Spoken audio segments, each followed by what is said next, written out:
going now over to the final Cowboy corner of the 2021 regular season. Love or hate them, everyone's got one eye on them. They've consistently been the number one offense. I love Dak. Lead the league in turnovers. That's the only stat I have. How about them Cowboys? What a season. What a season indeed. Nima, thoughts? Where are you feeling? Where's your head at? Our Iranian correspondent at Jerry World for the final time. How are you feeling? I mean, I'm not feeling good, Dan. I'm not feeling great. I bet you're not. Yeehaw! F's in chat for the Cowboy season. F's in chat. F's in chat for me. Right. Well, let's get to the game, I guess. Why do the Cowboys start every game so fucking pedestrian? That's what I want to know. Like, we are just so slow out the block. Like, we're like a frozen block of ice in the first two quarters, and somehow we fall behind, and we just Dak wakes up, or like whoever wakes up, and they take more risks, and yeah, it's just that annoys me the most. Both sides of the ball, all sides of the ball, were fast asleep for the first half. We had seven offensive yards in the first quarter. Seven. Jesus Christ. Total yards in the first quarter. So, like, that was my first takeaway, was that we started off super slow. Second takeaway was, my God, the San Fran, their scheming, their run blocking, their pass protection was perfect in the first few drives. They were using our defense's aggression absolutely perfectly. They were just Micah Parsons was ineffective for the first, I think, quarter or so. Got nothing going, and I guess that was kind of clear with the number of total rushing yards that they had as a team against us, over 150, 169, I think, rushing yards in total. And yeah, I've got many things to be pissed off about, but any thoughts from you both? I had more like questions. Yeah, go for it. Moving forward, I don't know if we should do that now. Well, should we discuss the game, and then if you have to think going forward? Because so basically my memory of the game was, as I was watching the replays, I was trying to sort of get back into the mindset of what was happening at that moment. I think you're dead on the money about starting so slow out of the gate. The 49ers first drive, obviously I know 9 out of 10 first drives for any NFL team is scripted, but the 49ers had to adjust nothing, it seemed like, on that first drive. It just, like, every play worked a treat. As you say, they outcoached. They outcoached you from play by play straight in. And then obviously, as you say, your offense, and certainly Dak, felt overwhelmed by that, in fairness, the incomparable pass rush that the 49ers have managed to generate. But I think the thing that was frustrating was, obviously, you had a lot of penalties, a lot of mistakes, which again will be influenced by how much pressure the players are getting in their face and how quickly they're getting off the line. But I think the thing that was most frustrating was that, like, actually, like, towards the middle of the game, like, in fact, not even towards the middle of the game, from the second or third 49ers drive, your defense actually woke up. You conceded a very easy touchdown very early, but then you held them to 9 points on their next 3 scoring drives. So the defense gave them a chance to play. Dak didn't really do anything that special for me. Nope. And I was looking deeper into this, and I know Dak's stats were not great, but it is a combination of two things. And I'm laying some blame at his feet, because at the end of the day, your QB is supposed to make plays. But the O-line was terrible. I thought I actually don't believe that our O-line is better with Tyron Smith in it. Interesting. And that is purely because he has been so injured this year. For some reason, every time he's in, just it feels more disjointed. Or with Lyle Collins, or one of the two. Connor Williams at left guard is just a liability, and I don't think he should stay. But on top of that, Ezekiel Elliott was playing with a partially torn PCL. He was playing the last 3 weeks or so. He's had a torn ligament, and I'm like, why is he getting most of the snaps? Why is he getting most of the handoffs? He was averaging 2 yards a carry, and Tony Pollard with 6 carries got more yards than him. Also, it just makes no sense. Like, who makes that choice? Also, well, it's more. Go on, sorry, no, go on. No, you go. I was going to say more questions to be asked of Mike McCarthy. Also, whose call was that? And also, without any sort of like consistent rushing, Dak is obviously not going to be able to even utilize the play action, and without a decent O-line or an O-line that's performing well, how is he supposed to even more so make any plays when he's not able to rely on the run and then the play action, and it's just him dropping back, trying to make up 3rd and 33 or whatever 100%. Because of all the penalties. Also, I mean, even before this game, if Zeke's been playing with the partially torn PCL for a couple of weeks, what the fuck are you doing dropping 50 points on the Eagles' second team? If you're, I said that in the last week's season. Yeah. What are you proving? What are you proving by battering a B team? That makes no sense. Like that, and like running Zeke in that team as well. He clearly doesn't need the snaps. He clearly didn't need to, and he did. And actually, he had an incredible block on 2 of the defenders on one of your throws. Like he wiped out 2 49ers pass rushers, and so Zeke didn't even play that badly. Yeah, it was. And actually, not for the touch-up. There was a different one. But the fact you mentioned that touchdown is great. So because where I was going to go from there was after your defense sort of started to wake up and held them to 9 points on the next scoring drives, it felt like Dallas started to wake up a little bit. That touchdown drive he scored was, that throw was really good. It was a great drive. I think the thing that it does feel like it's coaching. I think it does because, coaching choices, not necessarily even just scheming. Like the choice to have Zeke in the game, the choice not to throw it to CD Lamb more than once in a half. Yeah, like not even target him. Like some people were getting on his back for being like, "Well, why is he not in the game?" He wasn't being targeted. Cedric Wilson equaled the most targets in our game, and he's our 4th string behind Gallup. Yeah, and he had that huge drop on that 4th and 10, and he's been brilliant otherwise. Aside from that, but to the point of coaching and decision making, let's talk about the most obvious one. Well, not the most obvious one, but the one that annoyed me personally the most. The fake punt. Whilst the fake punt was fine, but I'll get back to that. So this might split opinion.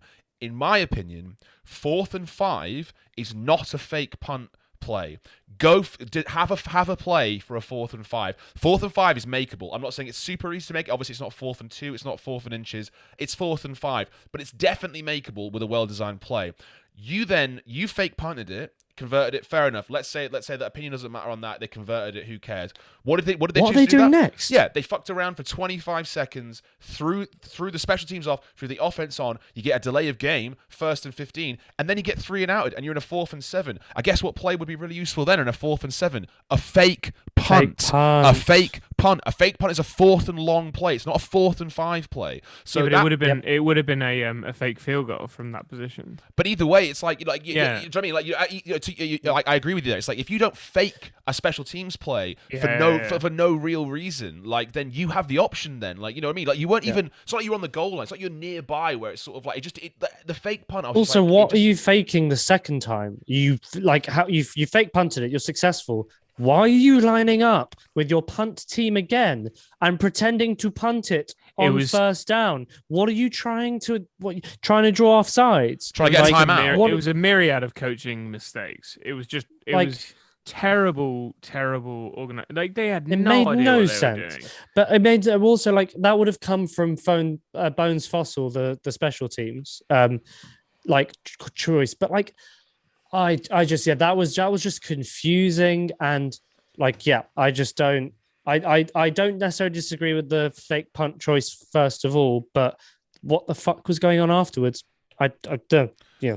And that's fair. And I won't say that anybody who does disagree with it is wrong. I just think situationally, you had a moment. They could have saved it. A matter of like literally 2 minutes later, where that play would have been perfect, and you'd already used it. So let's fast forward now. So despite the coaching errors, forcing players who were injured to play in games prior to that game when they probably didn't need to play, being inept in the first half, and having a really poor offensive performance, we get to 2 minutes and 30 seconds left, and guess what situation we're in? It's 23-17 San Francisco.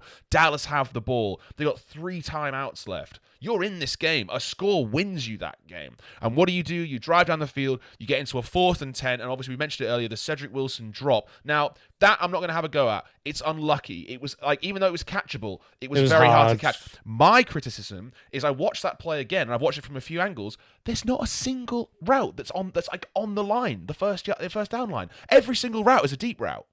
What are you doing? Like, I'm not saying, you need people to get up. You need people to split the field, spread the defenders out. But for the love of God, have a man on a dig or on a curl. Like, because CeeDee Lamb and Cedric Wilson's route, they were stood next to each other. It just went between them both. You don't need them both there. And I had this similarly with the defense, where it was like maybe a 4th and 3 or a 3rd and 4, and like the defense are dropping past the first down line mark. I'm like, why are you dropping so deep when they just need 3 yards? Like, cover the down marker. Like, it's also the same thing on the offense. Like, it was a cover 0 get as well. Someone, That 4th down was a cover 0, and like, whilst I'm sure on the field, stood with all those guys staring at you, it's a lot harder to discern what the hell is going to go on than it is for me sat on my sofa. But you have to ask questions of Dak. Why is he not seeing a cover 0? Why, if there's not a go route, why if there isn't like a valve route or like an underneath route, why are we not audibling to have one? If you can see a cover 0, go, well, it's a cover 0. So the man coverage, if I just put one of you on a slant, everyone else is on streaks. I motion Zeke to block, and get Dalton Schultz to block. It's like, just get, Amari Cooper, or who's so sure-handed, or CeeDee Lamb, who's barely been targeted all game. Just give them something. You know what I mean? It just felt like it was a really panicked play that then cost you. And it also felt like our offensive play calling was too safe and too scared. They were too scared to make certain calls in certain situations as well. They didn't take the right risks at the right time. And then, as usual, we're left to the fucking final countdown where we have to make it all on the last drive. And what? I don't think there's a single QB in the league that could have overcome the deficiencies of the entire team that day. No, I agree. Like every part of the team, be it the drops, be it the coaching decisions, be it the penalties. The penalties were obviously huge. Well, as I said in the chat, like, the Cowboys committed 14 penalties, and it's equaling the record. Like, we did 127 in the regular season, which is also a new NFL record, I think. And they allowed 5 sacks. San Francisco allowed 0 sacks. Oh, yeah. So what's this about Dak paying credit to the fans? I think so. I saw videos of like fans throwing rubbish and it hitting D-Law. I think that's atrocious. You guys should be ashamed of yourselves. There is no place for attacking or throwing things at players just because you are pissed off. That is childish. Zach credited, well, he said something because someone mentioned the fans throwing litter rubbish at the referees. So what did Dak say? And he said, I can't remember the exact quote, but he basically was like, well, if that's what they want to do, do you know what I mean? I just read it. So he thought when he thought it was at the players, he yeah, there you go. So Dan's literally just hit the nail on the head. It's like, so he's like, when he thought it was at his own team, he was like, you don't know what goes into winning a game, and you have to know we never want to lose it. And then they were like, I think they were throwing it at the refs, and he was like, oh well, fair play then, because obviously there were some refereeing issues. There were some holds that weren't holds, and on the final drive, the referee for some reason was 20 yards away from Dak by the time that Dak got to the end of his thing, and the referees are supposed to keep up. Yeah, Dak could have given the ball to the referee instead of spotting the ball himself. Yeah, it should have never got to that point. We shouldn't need that. We shouldn't need these arguments or these sort of like the refs blew the game or blew us the final chance. And Skip Bayless was like, the refs blew the chance for us to have one final shot to get the game. Like, come off it. Like we shouldn't have to need that. Like, it's like, obviously, like it would be like that final drive deserved that. But like, to be honest, I was just like, you saw me, I chalked the game off like 3 or 4 times. You took the game off in the third quarter. Yeah, I was just like, I know where this is going. I felt this way before, and I know it's not going to end well, because the only time it's ended well was when we came back against the Falcons. Yeah, that ridiculous game, and that was ridiculous, and I was lucky. And to be honest, like, you can say what you want about a QB draw. I thought it was dumb.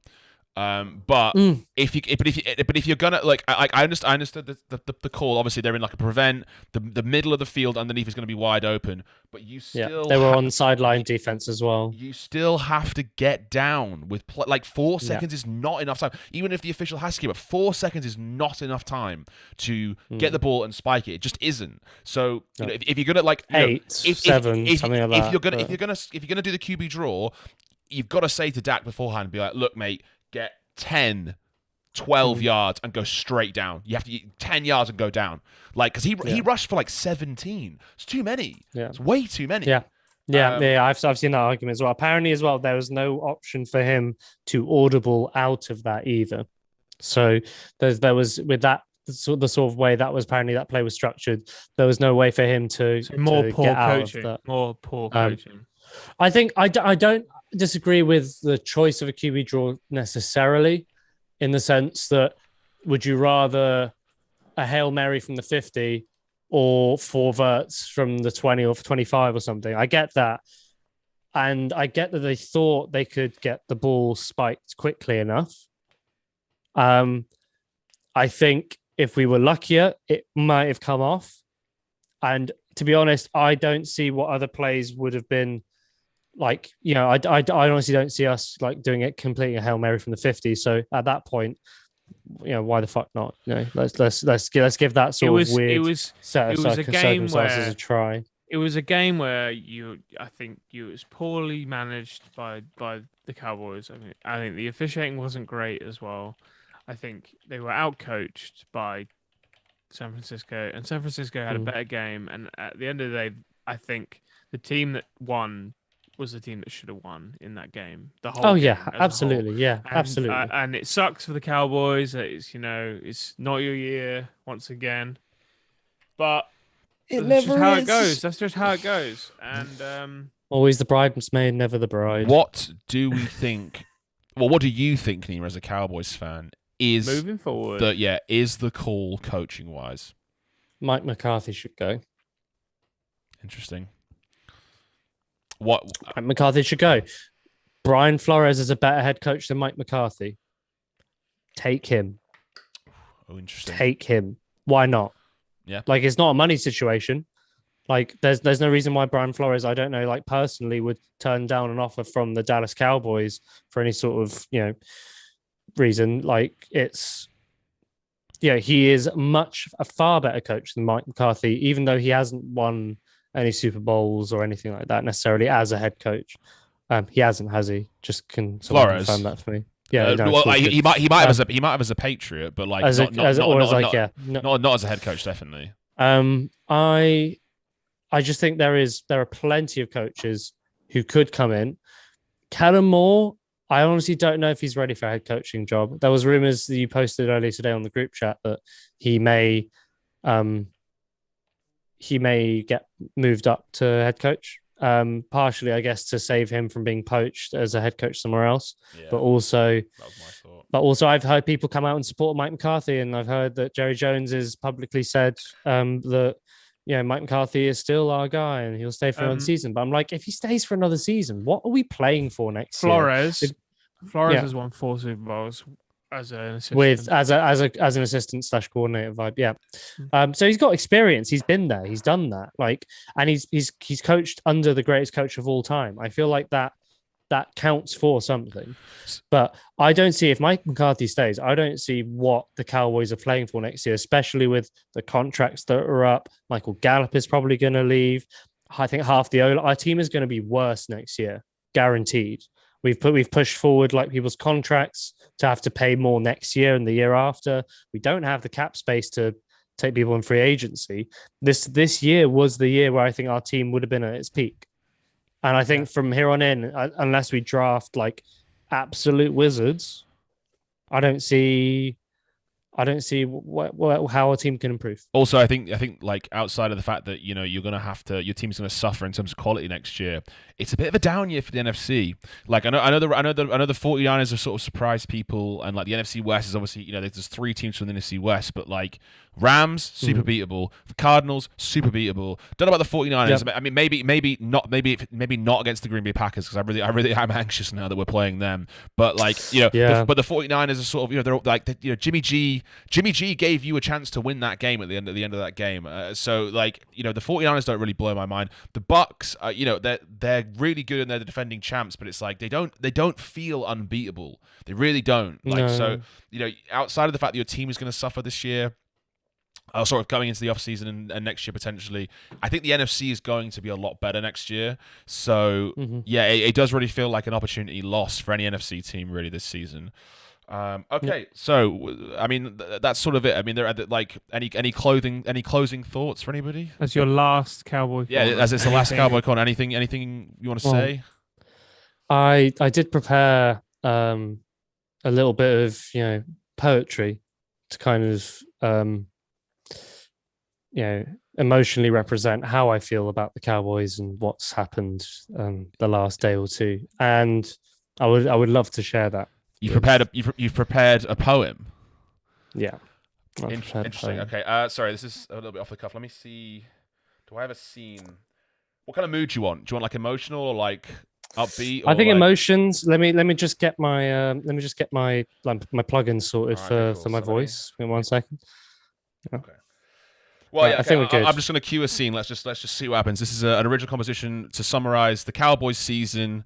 To end their season, unfortunately, the wildcard weekend. Nima Chatrise, take it away.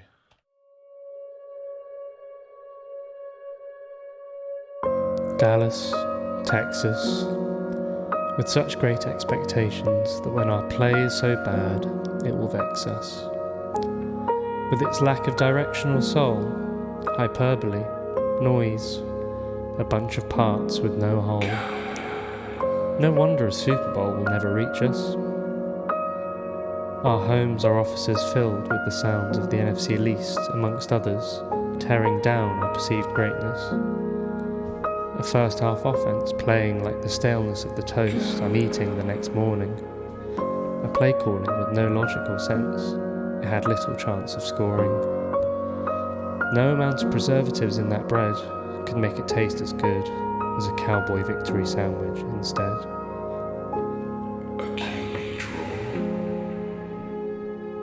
As the second half plays, that familiar feeling, the dread, the excitement, the potential reignitement of a hopeful drive too late to make change to the earlier mistakes.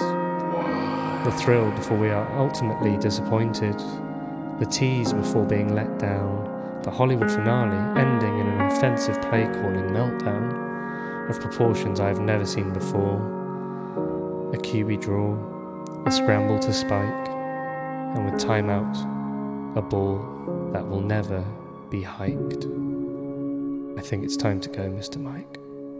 The fake one annoyed me